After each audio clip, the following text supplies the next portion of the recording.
Apparently, Emma Schmidt is the most famous exorcism person who had an exorcism. So why haven't we? Have I heard of this person? I don't think so.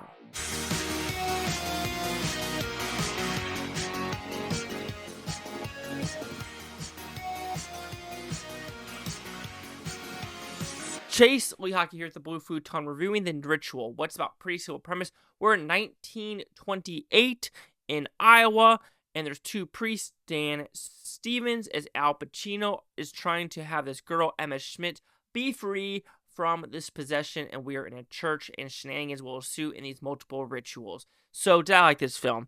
I honestly didn't, and it's not because of the probably story, which could have been better, but it was the camera movement and just the tropiness of, exorcism movies. And I know a lot of people are saying one of the better exorcism movies or best exorcism movies are like The Exorcist. Of course, I've seen it. And The Exorcism of Emily Rose, which I really need to rewatch that one.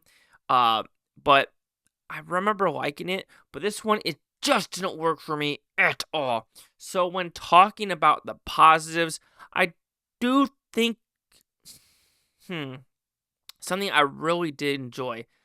Maybe the look of not the camera movements. What I'm saying is like maybe this, oh my gosh. Some of the acting is not bad overall. I think the movie, there's not a lot of good. It's a lot of mid and bad because this movie is so damn tropey. I'm sick and tired of these backstories of like, if the priest did have this bad backstory, sure, but I feel like he didn't.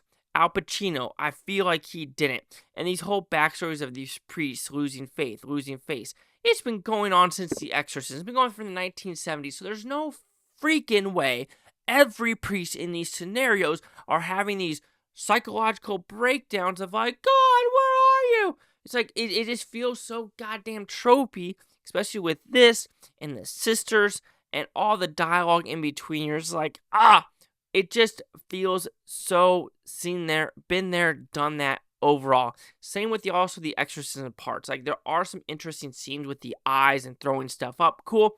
That's the mid to good part of my opinion, as well as some good special effects when dealing with like a bed breaking and things like that. But the problem is, while all that looks good, the camera movement and how it's framed and shot is atrocious. I don't mind found footage movies, because at least some found footage movies that you hold on a spot, right? And you're like, okay, what's happening there? And you move. Here, the camera is like this the whole time. In, out, up, down, left, right. And you're really not on a stationary shot for a single person for the whole movie. It's a lot of jump cut editings. This is all handheld. Like, there is no way this is on a trolley or on tracks. It's physically impossible. Unless it is, and they have like a swivel machine where they're putting a quarter in and the machine's going like this. There is no other way for the camera to do that. And that really bothered me. Yes, I felt like they're trying to go for a documentary look, or you're in with the action with them. But it doesn't work for this movie, because if this is supposed to be based on a true event, let's understand what she went through. Let's feel for her. And that's the problem. If we're really going after this girl and what she's going through, as well as these priests, let's focus on these characters. And I think a lot of movies do that. Wind Talkers fails with that. The Cillian Murphy one about the priests and the nuns, they focusing on the wrong people. If we're really focusing on these nuns doing bad stuff, especially with the small things, whatever with Cillian Murphy, we're focused more on Cillian Murphy, the cold person. We shouldn't be focusing on him. Same with Wind Talkers. We should focus on these Native Americans who are helping win the war, not Nicolas Cage.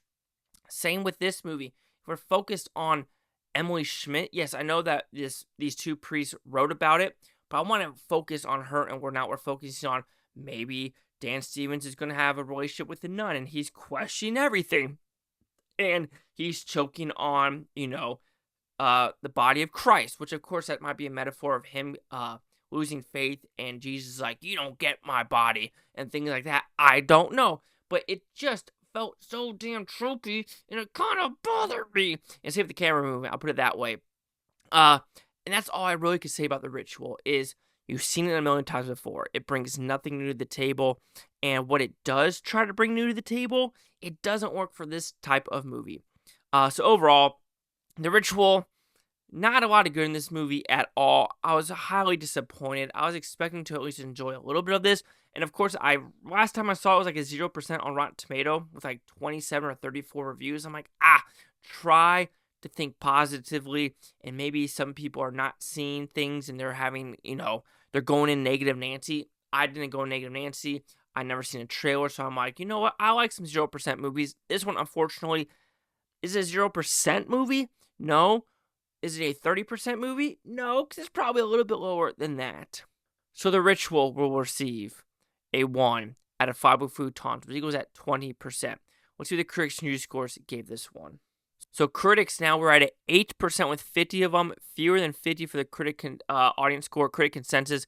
The Ritual purportedly presents a real occult occurrence, but the most blasphemous thing about this may be the waste of Al Pacino's talent on a cliched story with uninspired execution.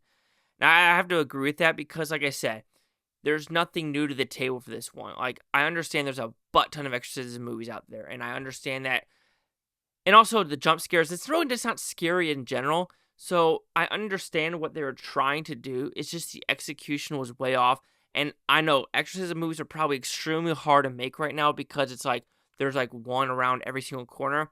So maybe we just need to unwrap it and figure out how to make it back to like The Exorcists. So anyway, 8%, 20. Chase Hawk here at the Blue Futon. Like, comment, subscribe. Remember this Booftopia. You Booftonians, thank you for watching. Have a great day. And I can watch the tape tomorrow, a week from another month, and for now, a year from now. I'll just go freaking one of you. And like I said, if it's not a found footage movie, don't make it found footage camera movement.